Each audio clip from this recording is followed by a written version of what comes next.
살아가면 살아갈수록 옛날에 비해서 요즘은 부족하지 않을 정도로 먹는 것도 입는 것도 누리는 여건도 다 넉넉합니다.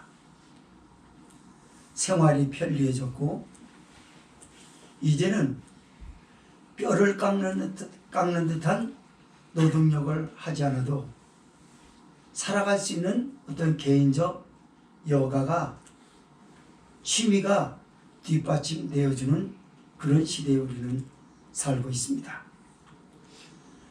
다른 한편으로는 그러면서도 개인이 자꾸 없어지기 시작해요.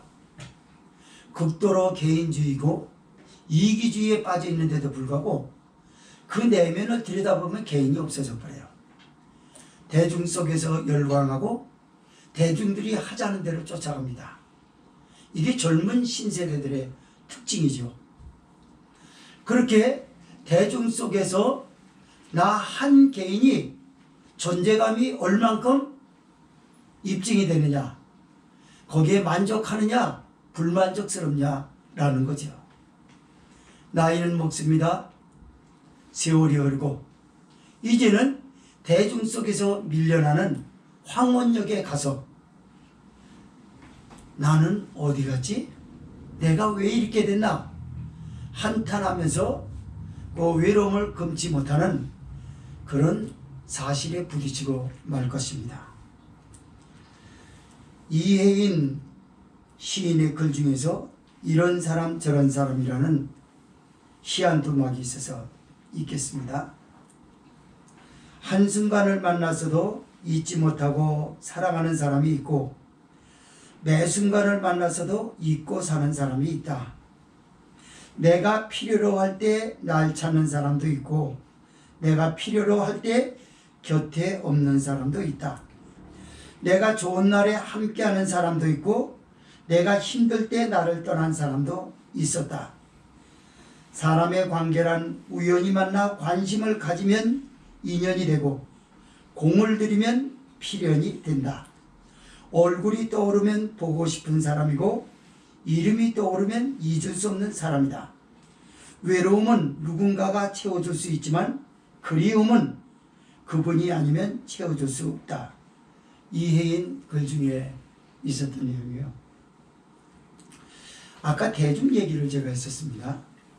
우리 기독교도 언제부턴가 예배가 개인적인 영적인 그런 것들이 사라져버리고 대중 속에 파묻혔어요. 내가 찬송을 하기 싫어도 옆에 있는 사람, 앞에 있는 사람, 뒤에 있는 사람이 찬송을 부르니까 나도 모르게 따라하고 있어요. 자꾸 습관적으로 그럽니다. 기도 안 하던 사람도 누가 옆에서 기도하고 그러니까 따라서 기도하고 그 사람이 눈물을 흘리니까 눈물을 흘려요. 이게 디지털화된 신세대가 예배가 개인으로서 하나님을 만나는 게 아니라 대중 속에 습관적으로 파묻혀서 그냥 묻혀가고 있는 거죠. 이러면서 그들은 각각 다니면서 얘기를 합니다. 당신은 크리스찬으로서 기독교 생활에 만족하십니까? 이렇게 물어보면 그는 명품교회에 다닌다라고 하는 걸 자랑합니다. 그리고 우리 목사님은 방송도 많이 타는 명품 목사입니다. 이러면서 자랑해요. 그렇게 만족해하는 것 같지만 뒤돌아서서 홀로 가만히 있을 땐 영적 갈증을 느낍니다. 아, 내가 큰 교회 다니면 뭐해? 좋은 목사님 밑에 있으면 뭐해? 나는 하나님이 나에게 내 삶 가운데 그렇게 충분하게 경험되지 않았는데 나 왜 이러고 살지? 바로 이른단 말이죠. 그러면서 이런 심각한 영적 빈곤에 부딪히고 마는 거예요. 오늘 본서는 그런 얘기입니다.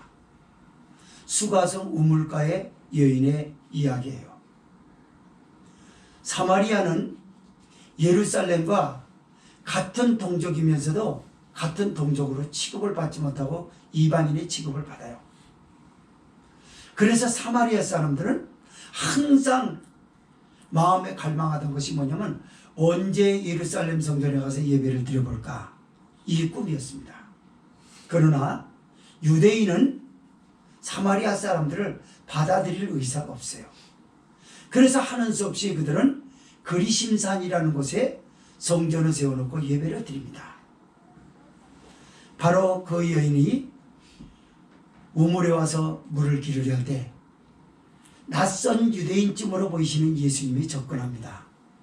이걸 보시면서 이 말씀 안에서 성령으로 여러분에게 다가가서 손을 내미시는 주님의 손을 꼭 잡으십시오. 아멘.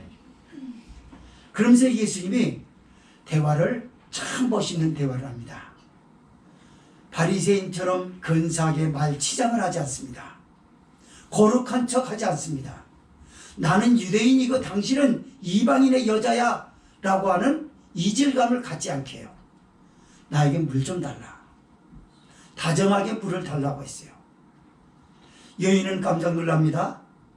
유대인으로서 사마리아 사람을 상정하지 않는데 어찌 범상치 않아 보이는 선생님이 저에게 이런 누추한 여자에게 물을 달라고 하는가? 예수님이 물을 달라고 하시면서 대화는 이렇게 시작이 되었어요. 여인은 우물물을 준 자기 조상에 대해서 자랑을 합니다. 사실 선생님, 이 우물물은 우리 조상 야곱이 우리에게 줬습니다. 그래서 우리 후세대들은 동물도 사람도 이 우물물을 먹고 이렇게 지냅니다. 혹시 당신이 야곱보다 더 크십니까? 예수님이 그럽니다. 야곱이 주는 물을 먹는 자는 영원히 목마르리니와 내가 주는 물을 먹는 자를 영원히 목마르지 아니하리니 그 속에서 영생하도록 솟아나리라. 아멘. 예수님 그렇게 말씀하셨어요. 그러면서 예수님이 범상치 않아 보이는 것들로 이제 여자가 끌려 들어가고 있어요. 예수님이 그럽니다. 여자여, 네 남편을 다 데려라.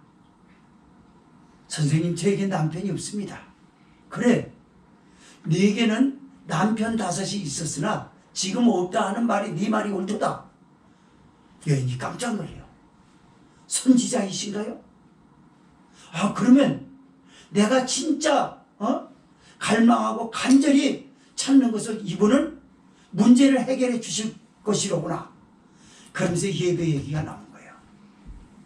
선생님, 하나님이 기뻐하시는 예배는 예루살렘 성전에서 드리는 예배인가요? 그리심산에서 드리는 예배인가요? 예수님 듣고 있다가 빙그레 웃으시면서 말씀하십니다. 여자여, 내 말을 들으라. 아버지께 예배를 드리는 자는 그리심산에서 예배 드리고 예루살렘 성전에서 예배 드리는 그게 아니라 그 대중 속에서 나와야 된다. 하나님을 1대1로 만나라. 아멘. 즉 사마리아 여인이 예루살렘 성전이라는 것, 그리심산이라고 하는 대중 속에 경험하지 못한 것을 예수님에게 직접 만나서 지금 예배를 드리고 있는 거예요. 그래서 여자여, 그대가 가장 복되다, 이런 말이죠. 이런 배경과 내용을 통해서 말씀을 한번 2가지로 나눠서 본다면요, 첫째로 21절에서 26절은 택한 백성조차도 듣지 못했던 주님의 그 한마디의 말씀을 여인이 듣습니다. 두 번째 27절에서 30절은 주님의 메시아 되심의 그 한마디로 인한 여인과 동네 사람들의 역사적 사건을 소개합니다. 21절에서 26절을 먼저 읽고 말씀을 드릴게요. 시작. 예수께서 가라사대 여자여, 내 말을 믿으라. 이 산에서도 말고 예루살렘에서도 말고 너희가 아버지께 예배할 때가 이르리라. 너희는 알지 못하는 것을 예배하고 우리는 아는 것을 예배하느니 이는 구원이 유대인에게서 남이니라. 아버지께 참으로 예배하는 자들은 신령과 진정으로 예배할 때가 오나니 곧 이때라. 아버지께서는 이렇게 자기에게 예배하는 자들을 찾으시느니라. 하나님은 영이시니 예배하는 자가 신령과 진정으로 예배할지니라. 여자가 가로되 메시아고 그리스도라 하는 이가 오실 줄을 내가 아노니 그가 오시면 모든 것을 우리에게 보아시리라. 예수께서 이르시되 내게 말하는 내가 그러라 하시니라. 아멘. 저도 돌이켜보면 소시적에 아무 직분도 없었을 때 말입니다. 교회 다니면서 이게 실감이 되더라고요. 나는 교회가 낯설었을 때 찬송이 잘 되질 않았어요. 사실은 주일학교 때부터 다녔는데 중간에 좀 그 텀이 있었습니다. 근데 어쨌든 찬송은 주일학교 불렀던 거 많았지만 옛날에는요 찬송가가 두 가지를 사용했어요. 합동 찬송하고 새 찬송가로 이렇게 분리되어 있었습니다. 그래가지고 우리가 합동 찬송가 주로 많이 불렀고 새 찬송가도 좀 불렀는데 합동 찬송을 많이 불렀어요. 그래가지고 새 찬송가는 잘 모르는 게 많았거든요. 근데 찬송이 낯설었을 때 여기서 부르니까 나도 모르게 흥얼대면서 따라 부르는 거예요. 기도도 잘 안 되죠. 처음에 새벽 예배, 그런 데다가 새벽 예배까지 나가니까 사람이 뭐가 되겠습니까? 우리 하나한테 붙들려 가지고 가니까 그냥 가서 졸다 오는 거죠. 뭔 말하는지 몰라요. 그럼 툭툭 찌릅니다. 깨라고. 그래요. 대중 속에서 이렇게 별 볼 일 없던 사람이 커가기 시작했습니다. 그러고 나서 내 속에 무슨 욕심이 들었냐면 나 이제 주일날 내 아내와 같이 가족과 예배 드리는 것보다 내가 개인적으로 좀 하나님을 만나야 되겠다. 그런 욕심이 있었어요. 그래서 시간을 정해놓고 기도했습니다. 1시간씩은 못하니까 5분을 정해놓자. 그러고서 5분 동안 기도를 하나. 한참 기도했던 것 같은데 한 3분밖에 안 갔어. 그 시간 안 갔으면 다시 기도하고 다시 기도하고 5분을 그렇게 했죠. 그리고 시간이 차츰차츰 늘어나고 성령은 나의 영적인 갈망을 아셨어요. 그래서 내가 하고 싶은 것들을 친히 강구하시도록 성령님이 내게 도와주셨습니다. 그때부터 새벽 예배 몇 년 안 가서 아주 빠르게 기도의 양이 늘어났고요. 새벽 예배 드리면 5만 명 교회 성도 중에서 새벽 예배 드리는 사람은 한 몇천 명 오죠. 그러나 새벽 예배 드리면서 전도사님, 목사님 다 가다 저 혼자 남았어요. 다 기도하다 보면 문 닫는 수희 집사님이 문 열어. 그래서 내가 기도하면 또 닫고 가고. 열어가지고 또 혼자 있으면 또 닫고 가고. 이러기로 했거든요. 맞습니다. 지금 이 사마리아 여인은 예루살렘 성전에 있었던 유대인들이 그랬던 것처럼 항상 예배가 대중 속에서 제사장들이 예배를 집행하는 가운데 따라서 예배 드리기만 했지 하나님을 1대1로 만나는 게 어려웠습니다. 그리고 마음에 갈망을 했어요. 메시아는 언제 올까? 그리스도라는 분은 언제 올까?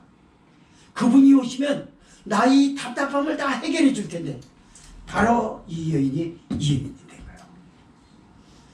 서론에서 말씀을 드렸었습니다. 예수님과 대화해 보니까 이질감이 없었어요. 너무나 따뜻합니다. 온화하십니다. 인자하십니다. 그의 자비로움에 자꾸 끌려다녀요. 그리고 여인이 가지고 있었던 생활상을 다 들여다봅니다. 그것도 기분 나쁘지 않게 잘 찝어줘요. 선지자이신가요? 나 사실은 선생님 선지자라면 좀 가르쳐 주십시오. 하나님이 기뻐하시는 예배는 예루살렘 성전의 예배인가요? 아니면 그리심산에서 드리는 예배인가요? 그런데 예수님이 그러는 거예요. 예수께서 가라사대 여자여 내 말을 믿으라. 이 산에서도 말고 예루살렘에서도 말고 아버지께 예배할 때가 이르리라 그럽니다.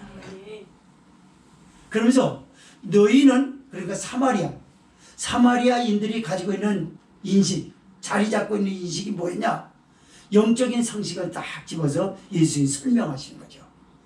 너희는 알지 못하는 예배를 하고 우리는 아는 예배를 드리니 구원이 유대인에게서 남이니라 합니다. 이거 잘못 읽으면 오해합니다.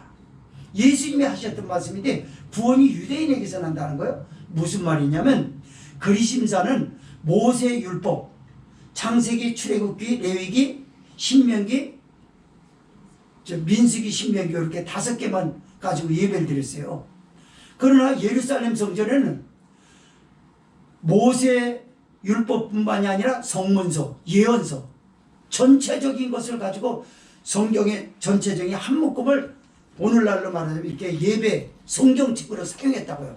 그러니까 사마리아는 쪽복음을 가지고 저기 한 거예요. 그래가지고 예수님이 말씀하시고자 하는 것은 무엇이냐면 구약 성경 속에 비밀스럽게 감춰준 분이 지금 예수님 아닙니까?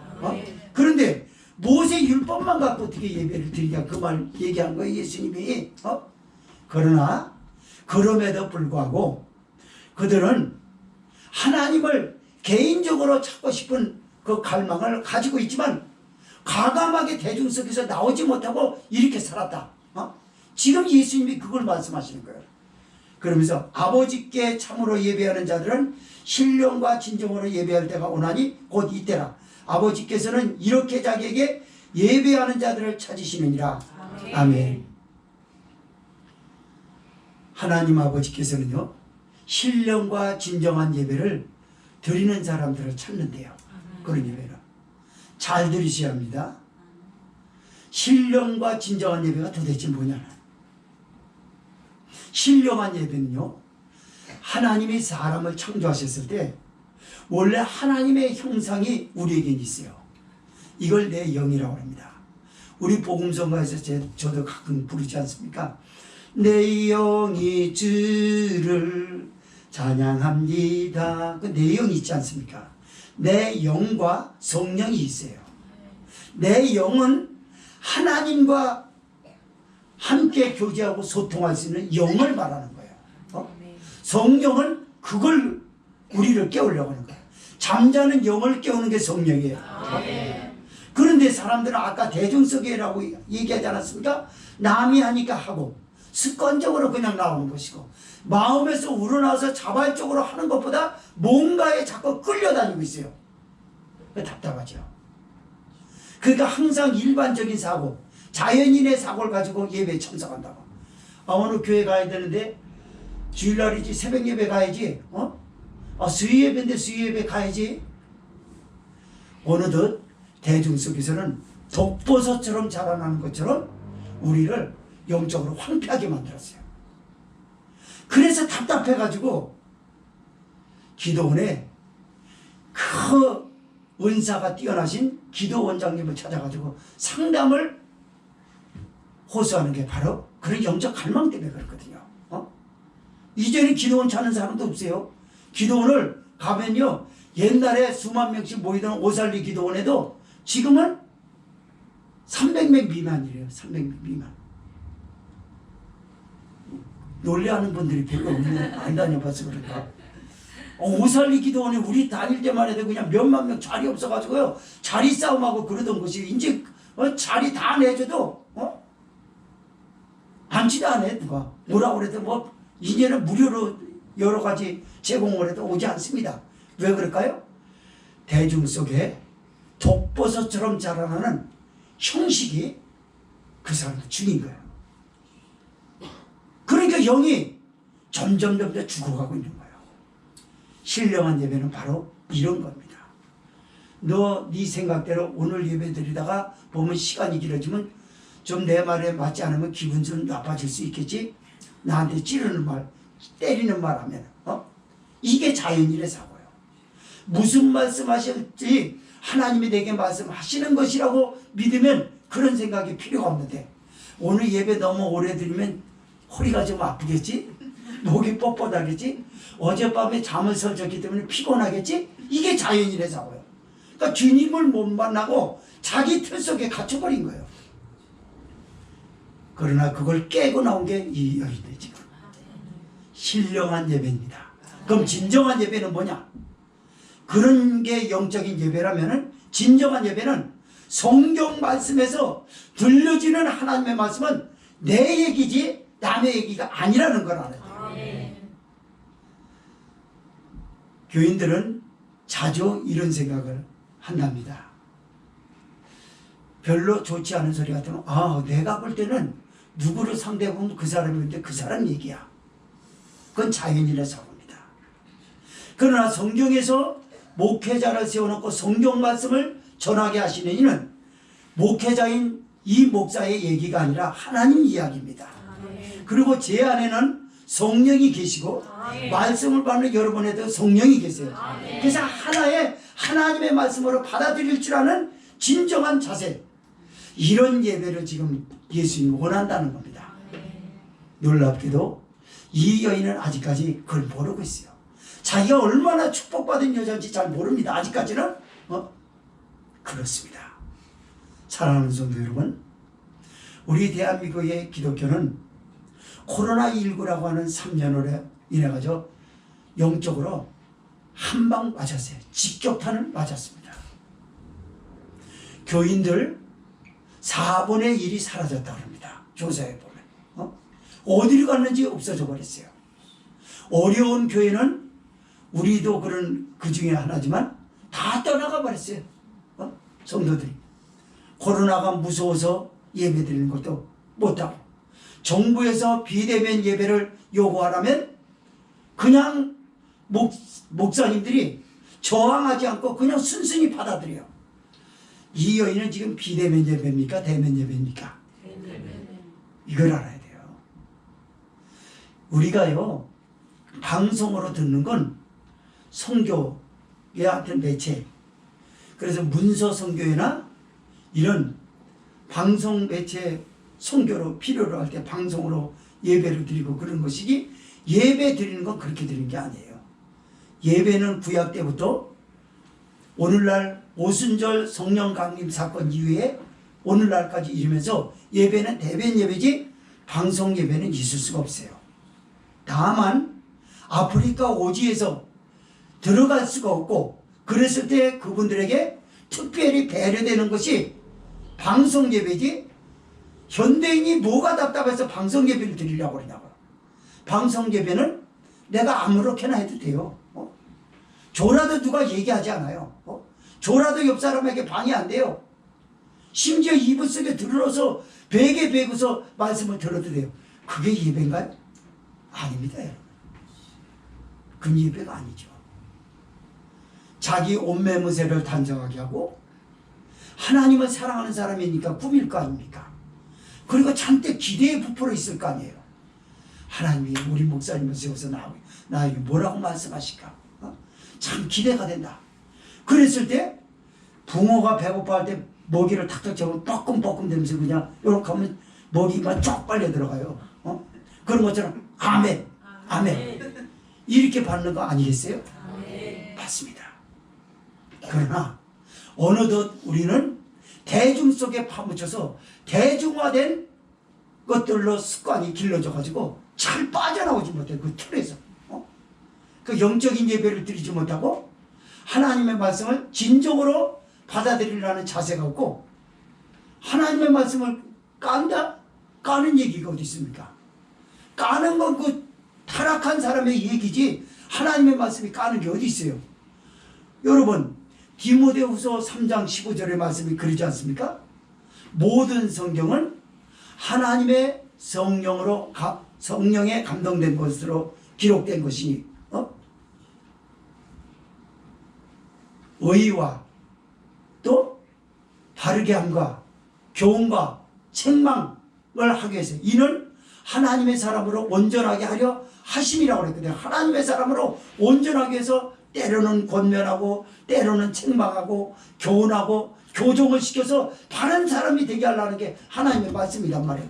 근데 아플 때마다 깐다 그러면 그건 진정한 자세가 없죠. 예배자로서. 그걸 예수님 말씀하셨어요. 그러면서 24절에 보니까 24절 같이 읽겠습니다. 시작. 하나님은 영이시니 예배하는 자가 신령과 진정으로 예배할지니라. 여자가 가르되 메시아 곧 그리스도라 하는 이가 오실 줄을 내가 아느니 그가 오시면 모든 것을 우리에게 고하시리이다. 아멘. 예수님이 그러십니다. 우리 하나님은 하나님 아버지께 예배드릴 때가 오는데 신령과 진정으로 예배드리는 이들을 하나님이 찾으신단다. 왜 그럴까? 왜 그래요? 예수님? 그랬더니 예수님이 그러시는 거예요. 여인에게. 하나님은 영이시니. 하나님은 영이라고 말이야. 영이신 하나님을 네가 몸뚱아리는 가졌어도 하나님이 너에게 너희 인간들을 창조할 때 나와 소통할 수 있는 영이라는 하나님의 형상을 만들지 않느냐. 그걸로 네가 나를 대면하려고 그러지. 일하다 오고 부부싸움하다 오고 신경질을 부리다 온 걸 아직도 회개치 않은 그 사고를 가지고 부딪히려고 그러면 그 이질감 때문에 어떻게 하나님을 만나겠냐. 갈라디아서 2장 20절 그러잖아요. 내가 그리스도 안에 그리스도가 내 안에 사신 것이라. 한 몸 말입니다. 어떻게 우리가 주님과 한 몸이 될 수 있습니까? 영으로만 가능한 얘기예요. 육체는 예수님은 부활하사 하나님 보좌 우편에 계신데 그분이 육체를 어떻게 들락날락 교인마다 그렇게 하고 그 먼 곳에서 그렇게 하실 수 있겠어요? 그 말이 아니거든요. 이제는 너와 나는 시공간을 초월해서 하나로 돼 있단다. 영이 가능한 거, 영이. 신령과 진정으로 예배 드리시기 바랍니다. 하나님은 영이시기 때문에 그래요. 하나님을 만나고 싶습니까? 자연인을 데려오십시오. 자연의 사고를 내려놔야 돼요. 그래서 회개를 하라는 거 아닙니까? 예수님, 내가 예수님을 사랑하는 거 맞아요. 그렇지만 내 주어진 환경이 신앙인과는 다르게 이렇게 살았습니다. 그런데 하나님 아버지의 기뻐하시는 예배를 드리고 싶은데, 하나님을 만나고 싶은데 저는 자신이 없어요. 그래서 성경에 기록된 대로 예수님의 피가 필요합니다. 주님, 그 피로 나를 씻어주세요. 용서해 주세요. 그때 성령이 어머니와 같은 보혜사가 딱 오셔서, 우리 옛날에 그랬잖아요. 아버지한테 많이 맞았거든요, 저도. 근데 엄마가 지혜롭게 뜯어 말립니다. 잘못했다 그래. 그러면서 당신 너무 저기 하지 말아요. 당신 신상이 해롭고 건강에 해로우니까 애들한테 자꾸 그러지 말라고 떼놓는 거 어머니가 그러거든요. 성령도 그래요. 성령도요 우리에게 중재를 합니다. 그리스도를 만나라고 중재해요. 하나님 아버지의 기쁨이 되라고 예수님의 십자가를 붙들라고 시킵니다. 그게 회개. 주여, 내가 살아오면서 하나님 나에 대해서 너무나 잘 알죠. 용서해 주십시오. 나 오늘 하나님을 만나고 싶습니다. 그래서 나 이 답답한 것을 속 시원하게 해결받고 싶습니다. 나를 도와주세요. 그 피로 씻었을 때 성령은 하나님 아버지의 기쁨이 되도록 영적인 예배를 드리는데 같이 이렇게 붙여주는 줄 믿으시기 바랍니다. 여자가 25절에 그러는 거예요. 여자가 가로되 메시아 곧 그리스도라 하는 이가 오실 줄을 내가 아노니 그가 오시면 모든 것을 우리에게 고하시리다. 아직까지 모르고 있어요. 선생님, 메시아 곧 지금 예수님 얘기를 하는 거예요. 메시아 곧 그리스도라 하는 이가 오시면 정말로 하나님을 만날 수 있을 것 같아요. 그분이 중재한다는 거 다 들어와서 알거든. 그리고 예루살렘 성전도 그것을 갈망하고 있었고 사마리아의 그리신산 성전에 있는 사람들도 이걸 갈망했어요. 그러나 대중 속에는 갇혀서 나오질 못했어요. 근데 그 예언이 나오게 된 거예요. 그런데도 아직도 몰라. 그때 예수님이 폭탄 선언을 합니다. 26절 다 같이 시작. 예수께서 이르시되 내게 말하는 내가 그러라 하시니라. 아멘. 여러분, 여기서 사람의 우리의 영적 심장을 출렁이게 만든, 우리를 전율하게 하는 사건이 뭡니까?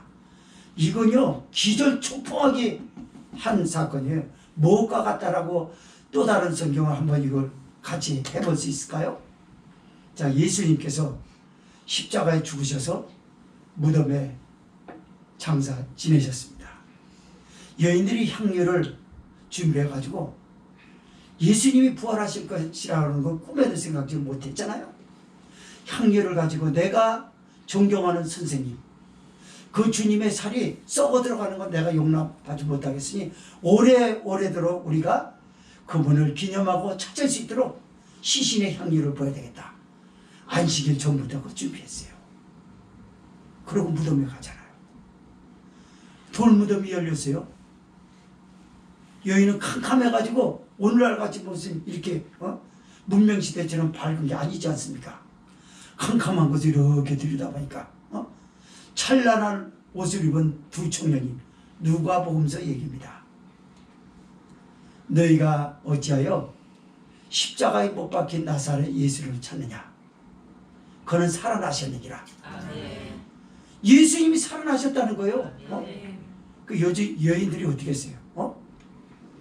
숨이 멎을 것 같죠. 살아나셨다고 예수님이? 예수님이 그렇게 부활을 얘기했는데 못 믿었어요. 근데 현장에 가서 믿어지잖아요. 천사가 한 말이 있었어요. 무서워 말라. 그리고 가서 내 형제들, 제자들에게 달려가서 이 얘기를 전해줘라. 그래서 그 여인들이 놀란 가슴을 쓸어내지 못하고 단숨의 기쁨으로 제자들 앞에 달려가서 예수님 부활하신 소식을 전하지 않았습니까? 그때 그 감정이 이 여자가 가지고 있는 감정이에요. 내가 너에게 말한 그가 예루살렘 성전에서 그리심상한 성전에서 사람들이 그렇게 갈망하던 메시아가 나야. 야, 참 정말 여러분 정말 감격스럽잖아요. 이 경이로움을 지금 여인이 금치 못하는 거예요. 이 여자를 한번 이 말씀 한 구절 가지고 여러분 돌아가셔서 한번 묵상을 해보세요. 성령은 사람을 미치게 만듭니다. 어떻게 할까요? 네가 그래. 너 대리만족하려고 그러지 마라. 수가성 우물가의 여인이 아니라 너야. 너 여기 잘 왔어. 너 예수님 잘 만났어. 하나님은 바로 너 같은 사람을 지금까지 원했어. 바로 그 얘기가 아니겠습니까? 자, 두 번째 말씀을 볼게요. 27절에서 30절은 주님의 메시아 되심의 그 한마디로 인한 여인과 동네 사람들의 감격스러운 행동들을 보게 되겠습니다. 27절에서 30절 시작. 이때 제자들이 돌아와서 예수께서 여자와 말씀하시는 것을 이상히 여겼으나 무엇을 구하시나이까? 어찌하여 저와 말씀하시나이까? 묻는 이가 없더라. 여자가 물동이를 버려두고 동네에 들어가서 사람들에게 이르되 나의 행한 모든 일을 내게 말한 사람 와보라. 이는 그리스도가 아니냐 하니 저희가 동네에서 나와 예수께로 오더라. 아멘. 제자들이 예수님 먹을 것을 준비하러 마을로 내려갔었거든요. 예수님이 전도하시다가 사마리아 땅을 간 거 아닙니까? 근데 제자들이 깜짝 놀랐어요. 낯선 여자? 그것도 사마리아 여성과 랍비가 공적에서 여성들하고 대화를 나누질 않습니다. 근데 다정해 보이는 거예요. 그래서 성경은 그러잖아요. 이상히 여겼으나. 그러나 제자들 앞에 지금까지 보여준 예수님의 발자취는 너무나 고매하고 아름다우셨어요. 그래서 아니야, 주님을 만났던 분들은 다 저랬어. 맞아. 예수님이 제자들과 함께했던 삶에 대해서는 이상할 이유가 없어서 무엇을 하시나이까 라고 묻는 이가 없더라 그러잖아요. 왜 그랬을까요? 제자들도 감격 그 자체였어요. 뭘 보고 감격이냐? 그 여인의 표정이 놀란 여인이 그냥 이렇게 가만히 있었겠어요? 표정을 보세요. 설레임과 두려움과 그분에 대한 경이로움과 이런 것을 누르지 못하고 막 그냥 얼굴 표정에서 그리고 왔다 갔다 하면서 어쩔 줄 모르고 있잖아요. 지금 여자가. 그러다가 제자들이 보는 앞에 물동이를 갖다 던집니다. 물동이 던진 건 이 여자가 자기 의지로 던진 게 아니에요. 나 이거 좋아했었는데 이거 이제 내게 필요 없어. 이렇게 던진 게 아니에요. 자동으로 튀겨나갔습니다. 이 물동이가 뭐냐고 말이에요. 이때까지 이 여인을 여인 되게 만들어주고 이 여자의 인생이 되게 하고 일상에서 손에 놓지 못했던 것이 무엇이냐면 물동이었어요. 물동이는 바로 자연인의 사고입니다. 자연인의 의지예요. 자연인이 먹고 살기 위해서 필요한 재능이에요. 사람들은 다양한 재능을 가지고 있어요. 다양한 능력들을 가지고 있습니다. 어떤 사람은 일은 잘 못하는데 한 번 일손을 잡으면 끝까지 놓지 않고 인내하는 사람이 있는가 하면 인내심은 부족하지만 남보다 민첩하고 뛰어난 아이디어로서 일머리를 찾을 줄 알고 이런 사람이 또 있어요. 여자도 마찬가지예요. 남자한테 살살 약을 올리면서 그래가지고 자꾸 부부싸움만 만들어내는 여성이 있는가 하면 그 여인이 버티고 있는 것은 무엇이냐면 그래도 삶은 잘하거든요.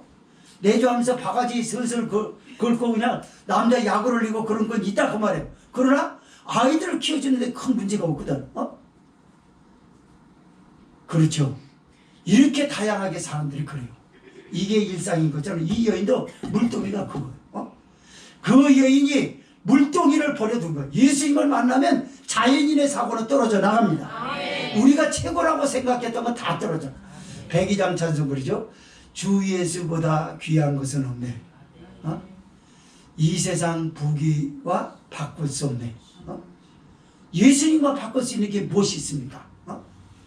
우리는 이 현실에서 예수님과 바꿀 수 있다라고 생각하면서 수시로 바꿔왔어요. 예수님보다도 그래도 돈, 예수님보다 더 필요한 거, 현실적인 건 내 가족, 예수님보다 더 귀한 거는 내 직장, 내가 하는 일, 내 자녀, 이랬단 말이에요. 이거는 아직까지도 자연인의 사고에서 벗어나지 못한, 예수님을 만나지 못한 하나의 일뿐이었어요. 그러나 이 여자는 예수님 만났어요. 만난 사람은 버려지게 돼 있습니다. 아멘. 내가 버린다고 해서 버리는 게 아니에요. 죄를 내가 끊는다고 해서 끊어지는 게 아니에요. 예수님을 만나야 합니다. 아멘. 뜨겁게 만난 사람은 그 물동이가 내동전이 쳐지는 것처럼, 돈에 미쳐있는 사람은 돈을 부리칠 줄 알고, 예수님 믿는 사람은 돈이 필요 없다는 그 말은 아니에요. 오해하지 않기를 바라요. 예수님을 믿는 사람일수록 재물을 더 많이 가져야 되고, 건강하셔야 되고, 이게 하나님의 영광이에요. 그러나 우선순위가 뭔지를 알아야죠. 돈이 우선순위 아니잖아요. 하나님이 우선순위입니다. 그래서 그분이 건강 주시고, 사업을 키워주시고, 일머리를 찾게 하시고, 자녀들을 이런 제약된 세상에서 내버려 두지 않고 잘 교육하게 하시고, 그래서 훌륭한 효자 효녀로 만들고, 이게 신앙인의 특권인 줄 믿으시고, 여인은 물동이를 버려뒀습니다. 앞서 말씀을 드렸던 것처럼 부활의 주님의 소식을 전하였던 것처럼 이 여자는 예수님이 시킨 것도 아니에요. 여자야, 달려가서 나를 만났다고 얘기해라. 그러고 시킨 것도 아니에요. 자기가 기뻐서 어쩔 줄 몰라하고 동네로 뛰어들어갔습니다. 그러면서 뭐라고 얘기합니까? 28구절 시작. 여자가 물동이를 버려두고 동네에 들어가서 사람들에게 이르되 나의 행한 모든 일을 내게 말한 사람을 와 보라. 이는 그리스도가 아니냐 하니 라고 해요. 여러분, 이 여자는 예수님이 그러셨잖아요. 남편이 다섯 있다고 그러잖아요. 그러면 남편이 다섯 있었으면 온전한 여자입니까? 비정상적인 여자입니까? 비정상적인 여자죠. 이 사람하고 살다 이혼하고 또 저 사람하고 살다 저기 하고 이혼하고 바깥치기 하고 5명째 지금 살고 있는 거 비정상이에요. 그랬다면 동네 사람들이 신임합니까? 안 합니까? 안 하죠. 근데 예수님을 만난 이 여자가 와보라고 사람들에게. 동네 사람들은 그 여자 신뢰 안 합니다. 근데 신뢰할 수밖에 없는 일들이 벌어졌어요. 물동이가 없잖아. 그리고 물동이가 왜 없어졌는지 표정에서 알잖아요.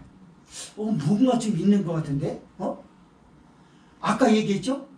예루살렘 성전도 그리심산 성전에도 메시아를 갈망하고 있었다고요. 메시아를 만난 여인의 표정이 보통이겠어요? 그러니까 동네 사람이 와 보라. 나를 보고 나를 물동이를 내가 왜 잊어버렸는지, 내가 와서 당신들에게 왜 이렇게 전한지, 내게 행한 일을 한 사람을 와서 보라. 직접 와서 확인하라고 그러잖아요. 여러분, 이 여인의 말을 듣고 동네 사람들은 조용했던 마을이 발칵 뒤집힙니다. 세상에 이런 일이 있어. 사마리아의 동네 중에서도 별로 크지 않은 조용한 동네, 시골 동네에 메시아를 만났다니. 예루살렘 성전에서도 그런 감정을 못 들었는데 그리심산, 하물며 그리심산 성전이겠냐? 그런데 저 여자가 예수님을 만났대. 그리스도를 만났대. 우리 전도 잘 안 되죠, 그죠? 전도는 왜 안 되나? 받는 사람 봤을 때 별로 예수님을 만나가지고 기뻐하는 기색이 없는 거예요. 예수님 믿으시지만 안 전합니다. 왜 듣는 사람에게는 안 먹혀 들어가죠? 자연인을 같이 영으로 들여다보고 있어요. 안 믿는 사람이라고 해서 영적이지 않은 건 아니에요. 하나님의 본시 사람을 두 분류로 만들지 않았거든요. 하나였지. 그래서 영적인 건 다 있어요. 영적인 건 일반적인 눈으로 봤을 때 거기에 탁 붙어버릴 수밖에 없는 간격성은 뭔가 있습니다. 조용히 부끄러워서 전도지를 제대로 주지 못하고 예수님 믿으시죠. 그리고 준 것 같은데 받는 사람이 딱 봤을 때 부끄러워서가 아니라 참 겸손하고 순수하다 사람이 너무. 그리고 뭔가 디테일을 보니까 달라요. 전도지 교회 갈까? 이릅니다. 왜 그런 걸 느낄까요? 바로 일반인이 가졌던 그런 것들을 다 내려놓은 걸 말해요. 예수님 만나서 바뀌어진 걸 말해요. 그래서 누가 설교하느냐, 누가 그 사람에게 다가가서 상담을 해주냐 천지차이입니다. 영적으로 엉망인 사람이 가서 상담해주면 머리가 복잡해요. 듣기도 싫어요. 그리고 골치 아픕니다. 그러나 예수님을 만난 사람의 조곤조곤한 상담은 그 사람을 미치게 만들 것이야. 사람들이 이런 걸 지금 듣고 싶어요. 지금 우리가 코로나19 여파로 인해 가지고 계속 교인수들이 줄어가고 있지 않습니까? 그러나 여전한 건 뭐냐면 살아온 능력 있는 하나님의 말씀은 여전하고 그 말씀은 누군가가 지금 듣고 싶어하고 갈망하는 사람들이 지천에 눌려 있어요.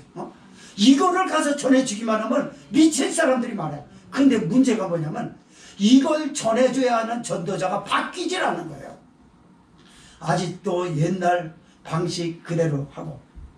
그러니까 오죽하면 베드로 사도가 그렇게 책망하게 계세요. 네가 육체로 살았던 정력으로 살았던 지나간 때가 족하도다. 왜 예수님을 만나고 그 짓을 하냐? 예수님을 만나고 왜 사기치냐?